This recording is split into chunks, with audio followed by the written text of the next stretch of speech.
এসময়ত অসমত 3খন মেডিকেল কলেজৰ পৰা সংখ্যা আগবাঢ়ি যোৱা নাছিল আজি 13খন মেডিকেল কলেজ আৰু 13খন মেডিকেল কলেজতে পেচেণ্টৰ লানি নিচিগা হ'ল এখন মেডিকেল কলেজ ভাল নে বেয়া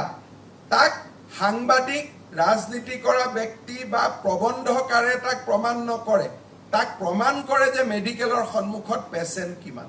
আজি যদি আমি গুৱাহাটী মেডিকেল কলেজলৈকে যাওঁ যিকোনো নাৰ্ছিং হোমতকৈ আমাৰ মেডিকেল কলেজ পেচেণ্ট আটাইতকৈ বেছি পেচেণ্টৰ স্বীকৃতিৰ পৰিৱৰ্তে আন স্বীকৃতিৰ কাৰোৱে প্ৰয়োজনীয় নাথাকে